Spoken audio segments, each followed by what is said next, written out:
Ladies, gentlemen, they, thems, welcome. You are watching the Private Property Podcast. I'm your host, Sibs Matiela, and I'm bringing you the show live from the property show happening at the Sandton Convention Centre in the heart of the Sandton CBD in Johannesburg, South Africa. Listen, if you couldn't make it to the property show, we've been telling you for months, all roads lead to the property show. You didn't make it, you didn't buy a ticket, you didn't join us virtually. It's fine. We're not going to punish you. What we're going to do is take all of the experts from the show and bring them onto the podcast, which brings me to my guest, Mr. TT Mba, who is the founder and CEO of Black Real Estate. Welcome. Hey, Sibs, how are you doing? I'm good. How are you? I'm very well. I mean, we are in the most expensive square mile in Africa, aren't we?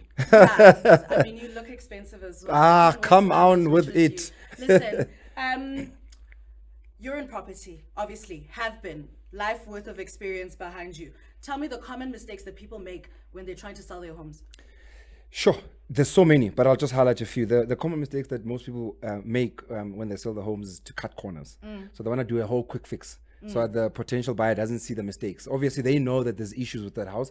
And most times you'll find that they're selling the house because of those issues. And they will just try and sugarcoat it. But unfortunately, it catches up with you from a legal point of view. Oh, yeah? Of course. Because the buyer obviously has some kind of legal recourse. Absolutely. And that's why in our business, we have something that's called a seller's declaration, where you have to declare the defects, that you are aware that there are these defects and you are selling the house with these defects and that you are not going to fix them or you are going to fix them. Yeah. Yeah.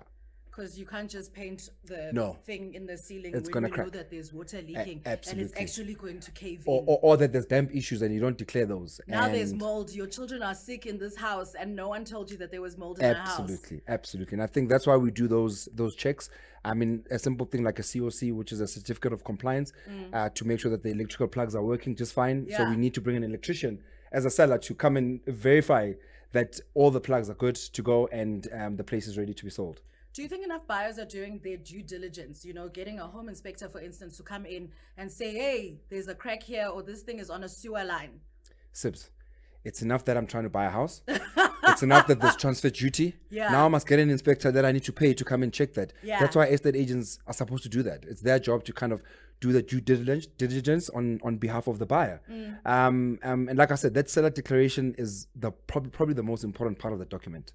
Listen, so you're talking about cutting corners and now painting over the thing to make a monkey look like a queen. Yes. Without cutting corners, what would you say is the most effective way to now beautify your home and make it appealing to potential buyers? I think one of the things is to be very specific about the areas that you want to fix. So we know that a lot of people, when they come looking to buy a home, they look for particular spaces, the kitchen, the bathroom, and the main bedroom. Those are the spaces that you need to make sure that they are really, especially with ladies, they look for the kitchen. And of course, we know that when we do sales amongst couples, the lady is the one that actually makes the final decision in terms of that sale. Unless they're two ladies or two gentlemen. Absolutely. Well, absolutely. That's also true. But I think in general, the kitchen is one that's most looked at because it's the most common area in any household. That's where people gather and they break bread. So I would say if you want to, kind of elevate the value of your property, focus on those spaces.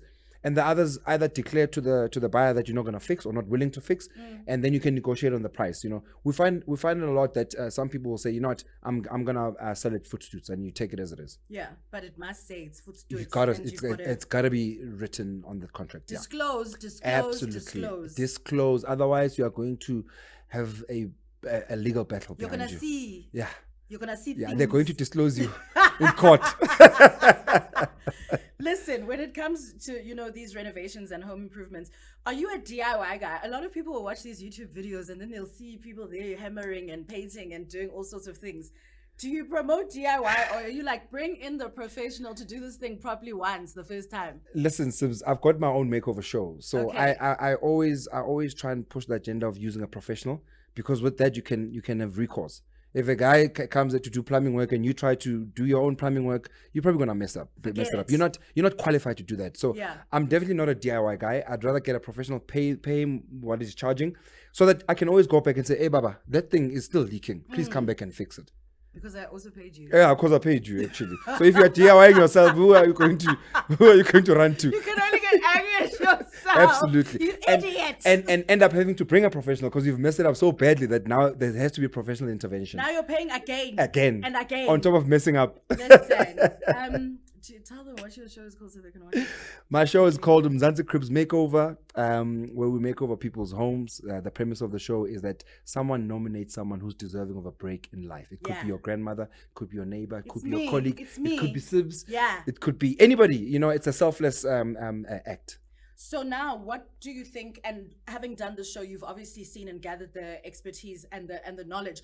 What is the most cost-effective way to go about doing all of these things? Look, Obviously, without hiring my mother, I think all of our mothers, yeah, they like to extend. Yes. They're always extending. Yes. But then they're always hiring the guy who's holding a sign saying electrician, Yes. builder. Yes. And then it ends up again, it costing. You know, that's the story of every household, especially about mama bethu. Yes. Ngifuna ukwenza ikitchen yami ibe enhle mntanami. Yes. Ulanda ubani bani uza nabantu abangabazi, and they also want to pay 50% up front, and they haven't even started doing the work. Yeah. And Then halfway they don't through come back on. halfway through the project, the guy's already been paid in full, and you wonder, but ma, why did you do that? So you gotta get a reputable entity to do your stuff. At the end of the day, your home is your pride and joy. Is that the most cost-effective way? Get a It is. professional. Get a professional, guys. No matter how expensive it might seem, get a pro, because there won't be any comebacks. The comebacks, they are painful financially. Yeah, they're so... And then black tax on top of that. Then the next thing, the sons and the daughters have to now chip in to help mama, because mama hired someone who just ran away with her funds. I am sending this episode directly to my mother. Please do. And my mom. Yeah. My mom must get this. Like, and those people don't steal your sand. When you leave the sand there, they don't come back and take it in the middle of the night. Please, man. Hire professionals. Thank you. Listen, trends versus classic upgrades. When upgrading, should you follow the latest trends, or should you do a more classic feel that could appeal to any kind of, buyer? Well, are you upgrading because you're selling, or you're upgrading for yourself? It depends. Selling. Okay, if you're upgrading to sell, then obviously you need to see what the trends are. You obviously need to do some research and see what Put works. a fireplace in the kitchen. What sells. Well, if that's what sells in that area, and Yeah. that's something that's a feature, you need to do that. If Now there's let's pools, go to other people's houses and knock on the door and say, "Hey, where's your well, I'm fireplace?" not gonna see online. I'm not gonna do your research when you sure. say when you go to private property and you see the sales, you're gonna see the features there. You're gonna see that in my street there's pools. Maybe I need to invest in putting a pool. You spend 50,000 and you can put the price up by another 200,000. So you make that 50,000 back. Yeah.